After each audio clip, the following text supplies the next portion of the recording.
Hi, it's me, Mari, from Tabletop Duo, and today you'll learn how to play Final Fantasy VII Remake board game, Materia Hunter. Setup: for 2 players. Shuffle all character cards. Deal 7 cards to both players. Each player chooses 4 to keep and return the rest to the box. Keep the characters on your field face down.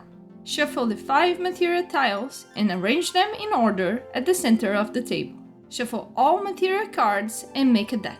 Reveal 5 cards to form the display. Each player draws 3 cards from the deck to form their hands. Place 1 metal token on the 3 central tiles. Place the remaining tokens in a pile close by. Randomly choose the starting player. And now you're ready to learn how to play. The object of the game is to conquer materia tiles by placing materia cards in the field. The player with the most materia in a row wins the materia tile. At the end of the game, whoever controls more materia rows wins. The game is divided into 5 acts. In the pre-intermission, each player takes 3 alternating turns. Then there is the intermission, used to get a middle game bonus. After, there is the post-intermission with 3 alternating turns.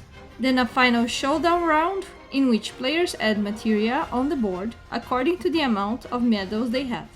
And finally the judgment, which is basically counting the points to see who is the winner. The pre- and post-intermission rounds play roughly the same. Round overview. You first draw a card from the display or the deck and add it to your hand. Then you choose one face-down character and reveal it. Then you can perform a normal action, a special action, or pass and resolve the materia effect if you play the materia card during your action. And your round is over. Now let's take a look at each step in details. Since I have a character with a yellow bonus action, and the display has a yellow materia of high value, that will be the card that I'll take. When you take a card from the display, immediately refill it from the deck. If an action makes you draw multiple cards, announce how many cards you want to draw from the display and how many from the deck. Add them to your hand, then refill after you drew all cards. If the deck is empty, shuffle the discard pile and create a new deck. In the first round, this will not happen, so let's move on to the next step. I will review Tifa as my character, since her bonus action requires a yellow materia and I have one. Now it's my action phase. I can either pick a normal action, a special action, or pass. Since it's the first round and I don't have any materia on the field to perform a special action, I'll do a normal action, which is playing 2 materia cards from my hand to the corresponding color on the field. As I play the yellow materia, I can also perform a bonus action from Tifa, the character that I revealed this round. Her action is to place 1 card from the deck to my field face up. The last step of the turn is to execute a materia effect if you play the materia card. Since I played the green and yellow materia, I can pick one of the 2 color effects to execute. I will pick the green one, which is taking a medal token from the stock. Medal tokens will be useful later to reduce the requirement of a special action and on the showdown round, but we'll get to that later. The other materia effects are: yellow, draw a card from the display or deck and add it to your hand. Purple, choose 1 card from your field and flip it face down. Then place the top card of the deck into your field face up. And you can only perform this if you have face-up cards on your field, so no cheating. Red, choose 1 card from your opponent's field in the red row or the other 2 adjacent rows and flip it face down. If red is the first or last columns, you will only have the choice of 1 adjacent row. Blue, unflip a card from your field that is face down. Now that my turn is over, is the turn of my opponent. They buy their card from the display and refill it. Then they reveal Cloud, their character, and use a normal action to place 2 materia in their field. Since Cloud's bonus action requires red materia and they play the red card this round, they perform the bonus action, which is flip one of my cards. When a card is flipped, it does not add points towards the materia tile. Then they execute the purple materia effect, which costs flipping one card over to play a card from the deck directly on their field.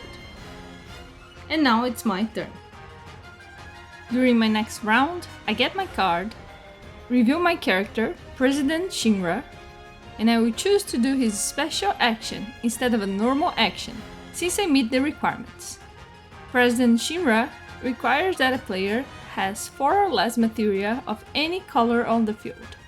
Other characters requires you to have X or more materia of any color on the field.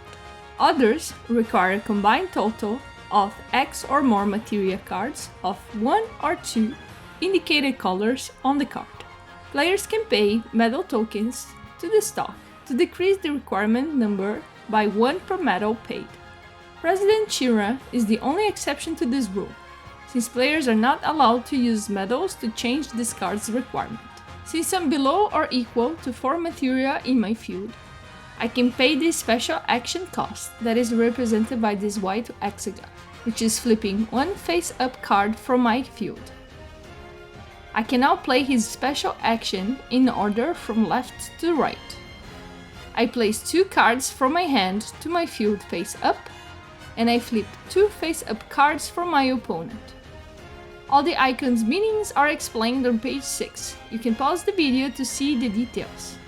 Now that I'm done with my special action and I play the blue materia, I'll execute the materia effect by unflipping one of my cards.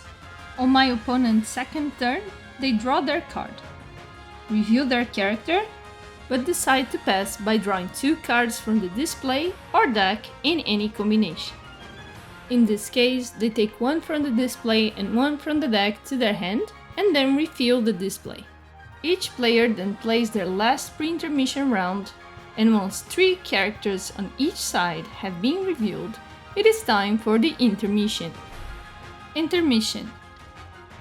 In this round, players compete for most materia on the 3 centered tiles to receive the bonus medal. The player with the highest sum gains the medal token. For example, in this tile, I have 5 materia and my opponent has none. I win the medal. In this one, my opponent has more tokens than I, so they get the medal. If there is a tie, the medal is returned to the stock. After you distributed the tokens, discard all cards in the display and reveal 5 new cards from the deck. Turn all character cards face down. All materia cards in both players' fields remain where they were. Post-intermission. The post-intermission starts with a player that has not been the first in the pre-intermission. Each player takes 3 turns as normal before the last showdown round. Showdown. In the showdown round, both players play at the same time. For each medal token you have, you may choose 1 card from your hand and place it face down in front of you, paying the medals to the stock. My opponent will do the same with the amount of medals they have. Once both of us are done, we reveal the cards at the same time and place them on the corresponding materia rows. These cards will not trigger the materia effects. Judgment. The final step is the judgment. For each materia row, count whoever has the most materia. That person is the winner and gets to keep the materia tiles. The player with the most materia tiles at the end of the game is the winner. And this is how we play Final Fantasy VII Remake board game, Materia Hunter. I hope you have a lot of fun playing this and see you next time.